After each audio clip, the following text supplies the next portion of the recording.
My secret, just do something that ain't nobody ever done before, but make it sound like something that's always been there forever.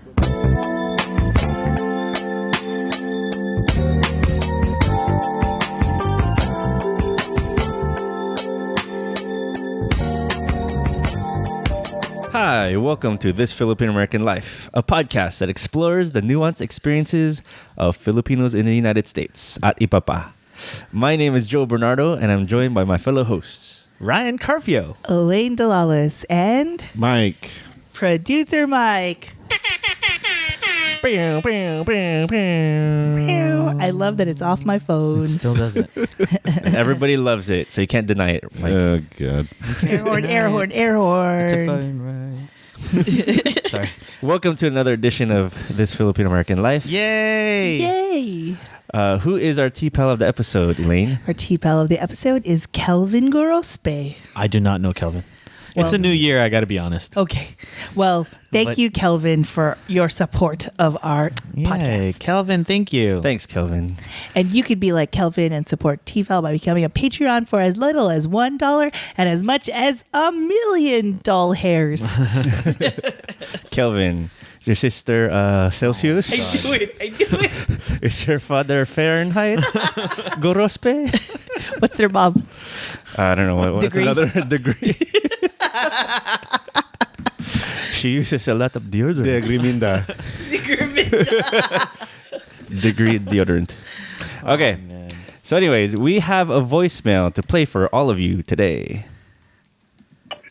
Hi, TFAL. This is Cassandra calling from New York. I'm a huge fan of the podcast, but I have a quick question. Lately, especially because of the Pacquiao fight, people have been posting about him lately. But I'm just confused because as a member of the LGBT community, I know he said some pretty hateful things a few years back, and it seems like people just forgot about it. How do is this something I should bring up to my family members that have been really supportive of Pacquiao? It's like they just turned a blind eye that he was really hateful towards the LGBT community, and I believe he even released an apology, but it was a very half-assed apology.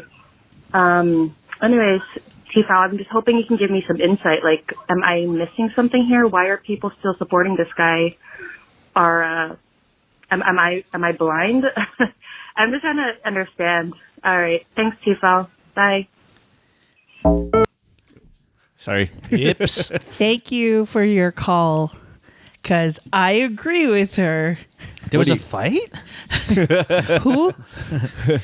What happened? Because none of us, I didn't watch the fight. I didn't watch the Pacquiao fight. I actually didn't know there was a fight. Yeah, I think I even said it to you guys. I was like, wait, who? Manny Pacquiao's fighting still? So I completely forgot about it. It's not the same as it used to be. Yeah. For sure. Yeah. And we did have an episode about Pacquiao, so if you haven't listened to that episode, I don't know what number it is, but it's a few episodes back. Go on our website, and you could check out all the old episodes, including the Pacquiao episode. Right. Yeah, I mean, in that episode, we kind of say, we're kind of over him. Yeah. And so when people were all not too many people in my circle were super hyped about the fight happening. In my opinion, I was more concerned yo, you're old. You're just on your path to Parkinson's. Stop fighting. Yeah, and I think when we did talk about that episode, we talked about Pacquiao at a time, or not a time, but we were referencing a time when he was super popular, he was super big in the community before he made these kind of harsh comments.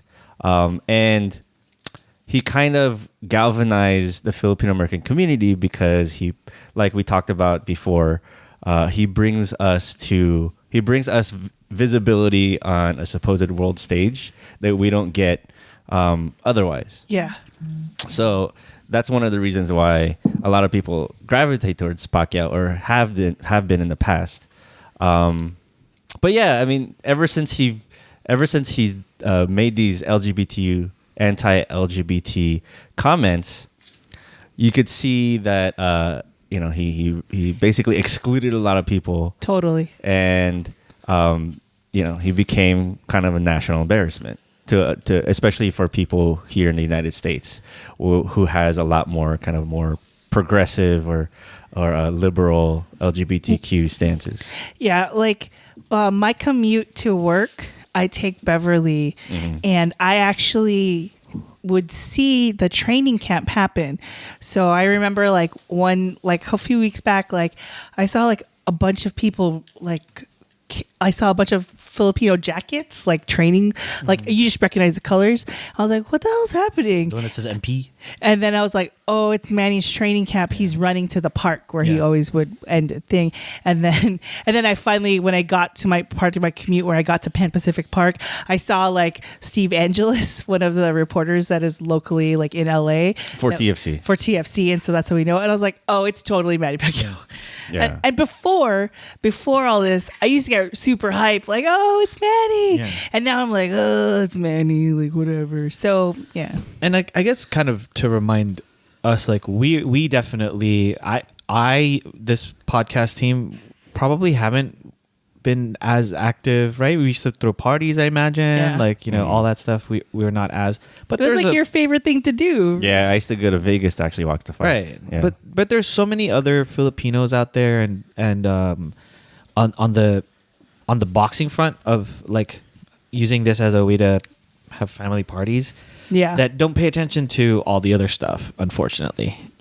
So there's probably that group that still, idolizes him as maybe a boxer or a person to represent the Philippines who's winning fights. And there are people who actually believe in his rhetoric about being anti-gay. Right. There are people who Which is believe in it, horrible. and there's people who are like, meh. Right? Or let it slide. Let it slide. I think for the people who let it slide, I think it's indicative of their lens. I think a lot of folks who are still very pro Pacquiao, despite his political stances, come from a lens where all they see is like Filipinos being visible in the world stage, Right. Yeah. And they don't come from a lens of being LGBTQ or being an ally of people who are queer. Yeah. So they don't see that, and that's not kind of their normal lens, and so it's easy for them to kind of just brush that off. Absolutely. Which is very, that's very problematic. And also like. We talked about this before where sometimes we put Filipinos on a pedestal, and sometimes we have very much a desire to be included in kind of a mainstream American narrative, and yet we in that fight to be included, sometimes we exclude people in the same process. Yeah. So, for example, like Miss Universe, we talked about Miss Universe. She was great. She's very powerful and bold, but at the same time, she gave a good spotlight on Filipinos. She also excluded many people who aren't pretty, who are dark. Yeah. When you say bold, I'm like bold like in the real sense, not bold like in the movie sense. Bold as in bomba. Yeah. So, people live in their contradictions, and we all do, to some extent. But we should always be mindful of who we exclude in the process of trying to be included. It feels like a recurring like thing with Filipinos. Like we'll take pride in a Filipino team or event, but then like when they do something that would be like perceived as negative, we kind of like brush it off because we're like, oh well, it's okay because they're Filipino. Like 20, 30 years ago with that Little League basketball team. Baseball. Oh, baseball team. Yeah. When they went to the finals and they won, but like the pitcher was like an adult. He's like 19 years old. I actually looked into this story, and the coach's last name is Andaya. Which Daya in Tagalog means cheat. I didn't know that. I'm like, Daya. But that was kind of embarrassing. So for those you don't know, in 1992, the Philippines was entered and won the Little League World Series. And I remember they beat the U.S. team 15-4. Yeah. I just remember that. It was actually a mercy rule. Oh, really? Oh, they stopped the game. Yeah, they did not play the last inning, I think, because they were up by 11. Yeah. Yeah. Wow. And so a few days later, they found out that they didn't have birth certificates or they were forged or something like that. So they found that the players were actually older than they Was it were like all the supposed to be. players, or wasn't it like their lead pitcher? I think it was a lot of them. There was a few of them, but there was also a few. So it's a regional thing, right? You have to be part of a specific region, and I think they started taking players from different regions of the Philippines to play in the game, and In the national team? They had like wrong birth certificates, etc. So I'll talk a little bit about it because I actually looked it up. But there was a Filipino reporter. He's like a well-known sports reporter who did a series, like a multi newspaper series on the team that kind of exposed the cheating that was happening. Oh shit! And so he was doing this multi-part series, and he ended up going. Remember, they played against Long Beach, which is in Southern California. So he came to Long Beach during after this was exposed as a thing. So the Long Beach team got the award. So he went to the parade, like this mini parade, and he got honored. A Filipino reporter got honored during that parade Because he exposed and discredited the Philippine national team. Whoa. Wow. So, and then what ended up happening after that was like all I read some articles in the Filipino backlash, like, damn, man, I can't believe you went there to get on. He's like, and his thing is like, no, I was going to go there to report. I didn't know they were going to give me like a certificate. You know? Like he's just there with his like tape recorder and his like little like notebook to write notes, and then they're like, congratulations. Yeah. Wow. But that was personally speaking, I'm a big baseball fan, and we used to watch the Little League World Series, and my dad actually went to work, and his coworkers would call him a cheater. Aww. Filipinos cheaters, or you cheating, and it was like it hurts, that was like one of those things that's like kind of a grown man getting called a cheater because children cheated. Yeah. I also have Well, they weren't children. That was the point. Yeah. Well, yeah. I have the videotape still of that. Of that game? I think so. Oh, wow. I think I have it. I do remember watching and thinking like the pitcher was like way too tall for a 13-year-old. And I was like, oh, well, do you get real milk in the Philippines? Like, why are you so big? I think it's more that he was like shaving. We have baby faces. What can you say? So yeah, that's pretty much the topic of the episode today is what happens when something or somebody embarrasses the Filipino community or the Philippine nation and becomes kind of a national embarrassment. Right. What do we do? What Filipino Americans do when that happens? Because there are a lot of times where we feel good about something that happens that we could be proud of about being Filipino. For example, like prior to the LGBT comments, we're all proud of Manny Pacquiao because he made us he made Filipino Americans feel good about themselves and feel proud, right? But what happens when the opposite happens and something embarrassing happens, and we, especially as Filipino Americans, we become pseudo representatives of an entire nation to people who don't know Filipinos or who are friends or people who we come in contact with. Yeah. Yeah. Do you think it's like we internalize it more because I'm sure like embarrassing things happen to other folks, but I feel like we internalize it more because we have such few opportunities for I agree. That kind of a stage. So when something does happen, we kind of cringe a little bit more. It's like, man, don't fuck it up. Like, Manny, just don't fuck it up. Like, you were doing so good. And then I think it's just like being a person of color in the US, you feel the weight of what when something goes wrong, you feel that weight. Like, this isn't Filipino, but with the Virginia Tech shooting happened. I mean, I work in higher ed. So when the Virginia Tech shooting happened, I was in grad school, and all I kept thinking, my first thought was, please don't be Asian. Please don't be Asian. Please don't be Muslim. Like, that was my first thought because I knew the blowback on the community. Yeah. And when it came out that he was Korean, I literally was like, oh, fuck. Like, my Korean American peers. Like, I thought about that. And so with Filipinos who do wrong, I think that's the lens that I come from, right? Like, as a person of color in this country, like with Darren Criss and John Briones on Versace, on the assassination of Versace winning the Golden Globe, I am very happy for them for their performance in this piece of art.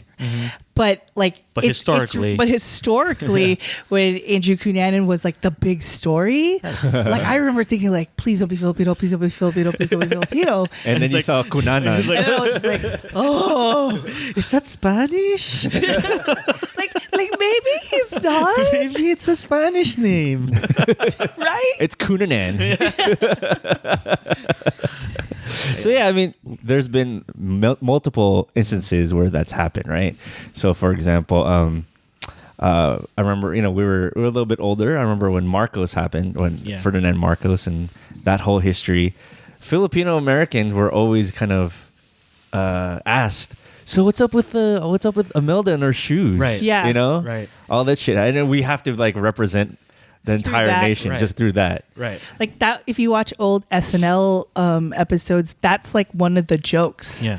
That like, oh, she has like a bajillion shoes and like bras or something. Like I remember that, and I'm like, I don't know if I ever asked my parents about it because I think like when we were kids, like the only reason I am in this country is because of martial law. Yeah. Like, and so I think it would have been like too soon for them. Like they just didn't want to talk about it because like they had just escaped it. Why would they want to talk about it? Right. So another thing is recently the Philippine national team got in a huge fight with the Australian national team. I don't know if you remember all that. In basketball, yeah. Yeah. What was the backstory on that? Because I didn't really. I just saw the fight. Yeah, what happened? I mean, it was just kind of It's just a heated basketball game. And like I think Filipinos felt embarrassed because they were getting killed, and like Was the score really bad?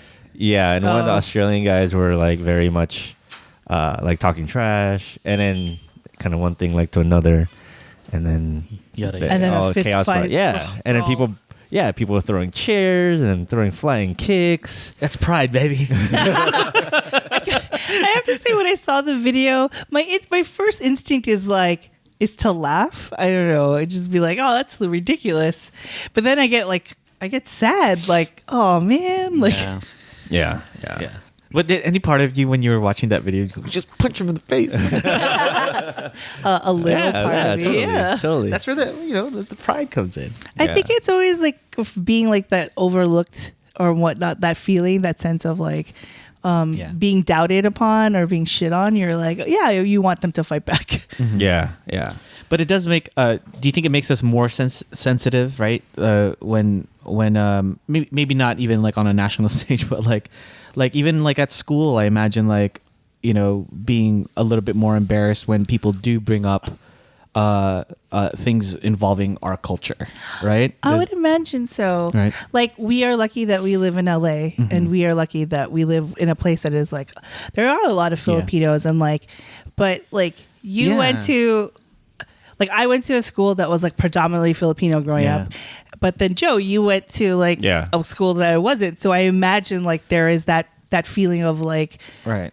Totally. It's like, I don't know if it's an inferior complex or something.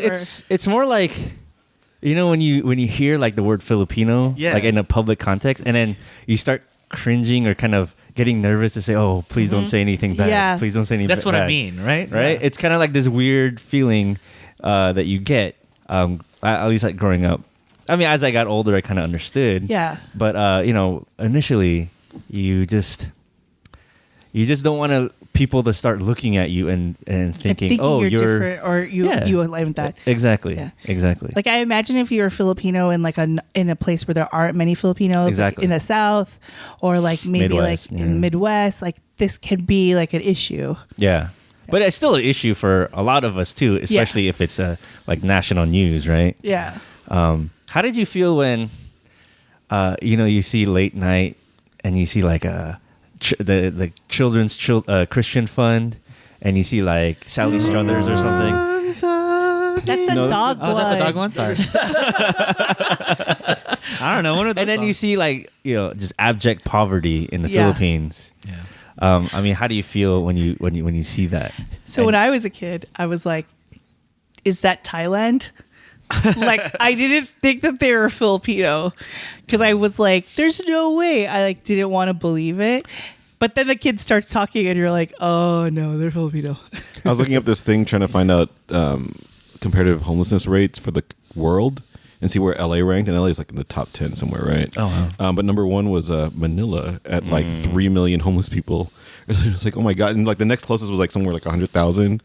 And then, like, it's like until you go there and like realize this is, but yeah, when you see that as like the thing that is on the commercials that shows like late at night all the time, it's kind of like, is that the only thing people know about the Philippines is now shoes and poverty and boxing? Yeah. And I was just thinking about all of this together, and like with our previous conversation about how we latch on to things that like seem to like shine a positive light, with the same extreme that we try to shun the things that seem to shine a negative light. Yeah. And all of it's driven Yeah. by a lack of like feeling like a consistent representation and just being seen in general. Yeah, totally, totally. And it's we tend to like disavow other people who are like, oh, that's just that's just Visayans who do that, or something like that. You would get regional. Or that's just Those Tagalogs. or something like that. It's we tend to hide it or disavow or. I feel like this would be a good topic for some like Filipino clinical psychologist PhD grad student to talk about like self-worth and self-identification and how that impacts your psyche, because like this is a trend in terms of like Filipinos and how we can easily pivot how we feel about someone and like still show pride.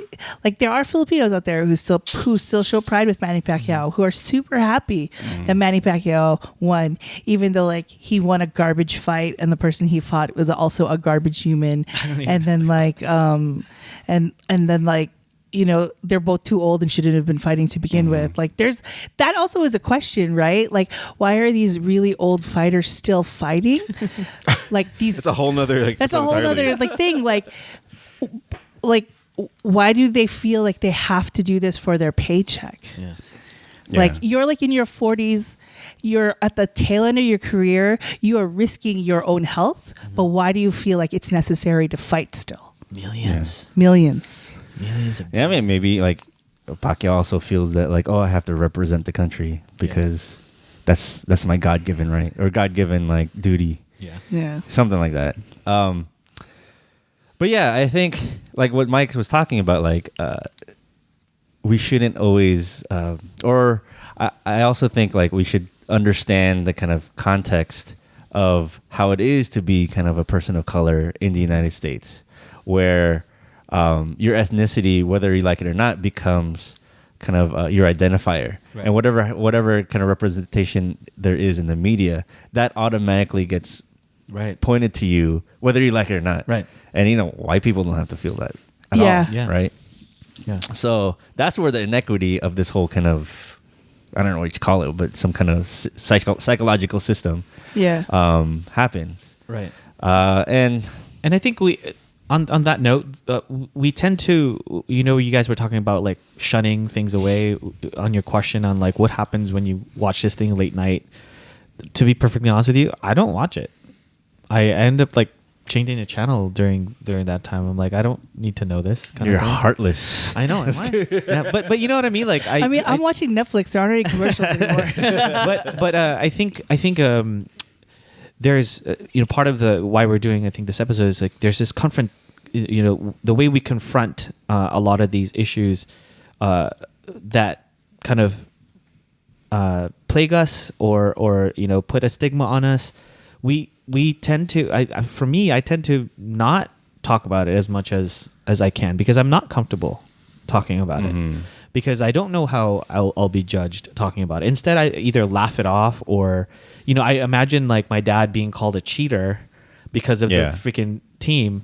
I haven't talked to him about it, but when he talked to me about it, you could clearly tell he was hurt. Mm-hmm. But he was also in a workplace where, what is he supposed to say? He can't dispute the fact that the national team cheated, but he didn't cheat. But you know what I mean? Like, what the fuck are you supposed to say after that? And so it's harder to defend that. But I think it's also a healthy thing for us to kind of air it out, put it out there. Like, hey, we don't agree with this. We don't agree with that. And that doesn't represent all of us. Yeah, exactly. That doesn't represent all of us. And I think that's a healthy way to get through the stereotypes and the stigma of what media is pumping through our brains. So then my question is should we but kind of temper our putting Filipinos in this in a certain pedestal? Because that is kind of a direct, I guess, influence of the way we feel embarrassment sometimes. We want to put someone in a pedestal to make us feel good. Yeah. Right. So, like, should we temper that and understand that this is an unfair system to begin with? This is too deep, Joe. It's hard. I mean, this is why we just need to stick to, putting food on a pedestal. It's the year of the lechon. Let's just put lechon on a pedestal. Okay, but then in the converse, a lot of people put lechon on a pedestal because balut has been under this kind of microscope by non-Filipinos. Because it's been grossed. It's been vilified. Yeah, exactly. Yeah. Exactly. So I guess my thing is what a lot of folks do, and I'm totally included in this, is if you are called like a cheater, for example, like your father was called a cheater, I don't think the solution should be, well, look at someone else, like right. Look at this person. Don't throw them under the bus. Yeah. Like look at our hero that made the news. Like right. we're awesome because Manny Pacquiao won a boxing match. Right. So I guess that's not the solution. The solution is actually looking at the fact that it's an unfair burden on us, right? Yeah. To have media represent us a certain way, right. and that we have no control of. Yeah, it's unfair when like one person who represents the community in so many ways, like all of a sudden gets put into scandal, because then the blowback on the community itself. Totally. We in itself become like, we bear the brunt of the repercussions right. of their error, of their folly. Yeah. Right. Yeah. And we've witnessed that a lot. Yeah. Not just like the scandals that happen in the Philippines, but scandals that happen here in America by people who are high profile. Right. Yeah. It's kind of an unfair burden on us. Yeah, like in Carson, that one mayor. Yeah. Like, I don't know. Stole like some money, or was convicted of bribery. There was also a person in, I believe, Moreno Valley. He was a mayor or something like that. Yeah. And then it causes the community to view Filipinos as like distrustful. Yeah. And and then that's not unfair to like other Filipinos out there who are trying to make their way in politics and really like work for their community, like the Chris Cates of the world, right, in San Diego. Like, he's trying to be out there. Chris Cates. He's out there trying to really work with his community and like cross partisan lines, but like, if there are like bad apples in the barrel, like these mayors who like embezzle and do like all unethical and corrupt stuff, like that's unfair to us who are trying to like do something better for the community. Yeah. And in terms of balancing kind of like our approach towards the positive and the negative, I agree with you, Joe. Like when you think about the, airing out kind of all these like things that embarrass us, you're right. Like, we cannot argue that with another argument of elevating another high profile Filipino incident or person, because when you do that, you expose yourself to like, hey, what if that person like, what if that person ends up being Manny Pacquiao? Yeah. And so instead of it being like an argument towards that, you just got to balance, because we don't have the luxury, right? Like we don't have the luxury as a people of color to balance out what we elevate and what we don't. We tend to elevate what gets elevated out there because of the media. So in order for us to do it, we have to, at least in my opinion, we have to not just accept the things that as a Philam community, The responsibility? yeah, but also temper what you said, like temper some of the things that we're proud about, and really, elevate the things that are worthy to be elevated.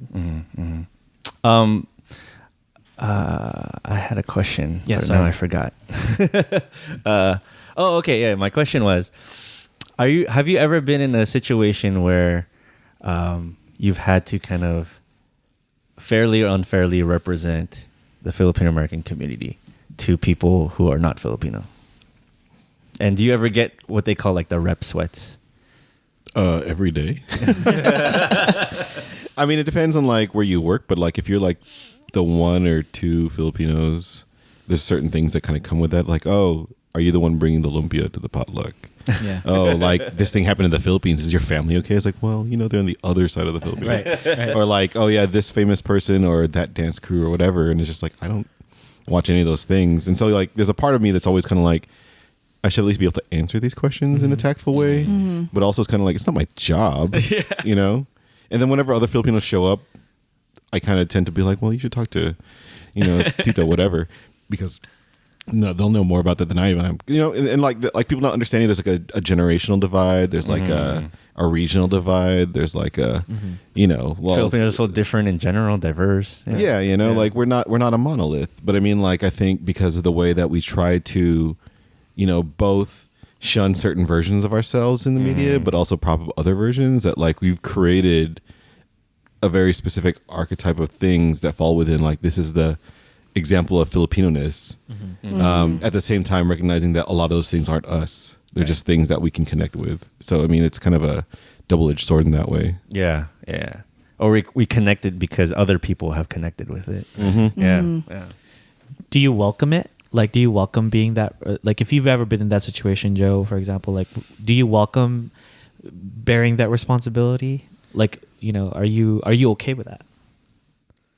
In your experience? I mean, I think it's unfair to be in that position, but I kind of accept the fact that that's just kind of how it is, right?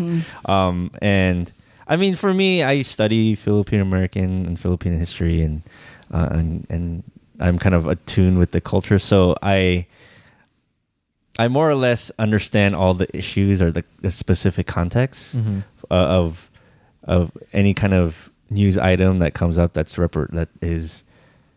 mentions the Philippines.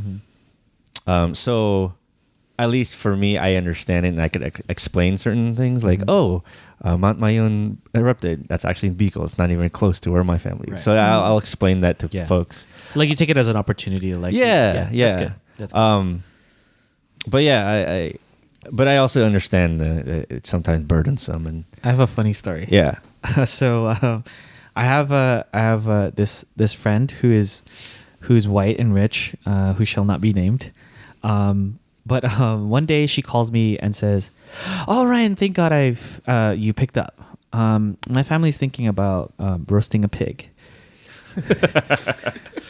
Do you?" I'm like, "How are you gonna finish the sentence? Do you know how to do that?" And I was like, what? Because I think like, lechon is like I'm like, oh yeah, no, I've never done that ever in my life.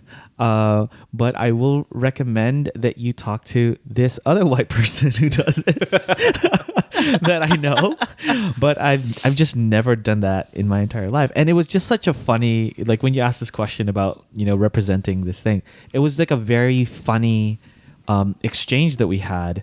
So it was a weird moment of trying to represent like this thing that's have nothing to do with, but is known as a Filipino thing. Yeah, so sometimes I throw it back at them, right? Yeah. I go like, if they ask me, "Oh, what's a good adobo recipe or something?" And I'll say it, and then I go, "Hey, what's a good What's a good, what's a good meatloaf recipe? Yeah. So I'll throw it back at people. So you're if saying I'm irritated. troll other people. It's also getting tiring talking about like the food as a representation of who we are. I know what you're talking about. I love talking about food. Yeah, I know. But think of other foods like the lumpia and the panse. I'm like, oh god, dude, that's not even how you say Okay, it. I can't wait. I can't wait till somebody asks you. So, how do you have a good like sago and gulaman recipe? Yeah. It's water, sugar, and put the sago and the gulaman in there. Oh man. But yeah, so things that embarrass us, it's part of the burden that we have as Filipinos in the United States and share with other people of color. But yeah, maybe let's all think about that next time we are asked some random question about Philippines and we're supposed to represent an entire 100 million Filipinos with our single answer. Yeah, Rob Schneider. Wow. So, as Ryan did, the answer is troll people who ask you these questions. But yeah, more to come, more to discuss. If you have any thoughts on this, call our voicemail, 805. What is it, Ryan? The TFAL. 394 TFAL. 394 TFAL. That's what I You're said. the worst. I know that. Mike? 805 something. 394 He knows that. Or email us, this Filipino American Life. At gmail.com. I got that Good one. job. Good job, Ryan. It's actually a Yahoo. So, Oh, stop. Wow. If that exists, I'm No, it's Juno. Juno? going to be sad. Thank you, everyone. This Filipino American Life is produced by Michael Nailat. Our intro and outro music is by Roger Habon, aka 10.4 Raj. Resident reality checker Girly Colado, legal advisor Rianne Fajardo, and graphic design by Vincent Collyer.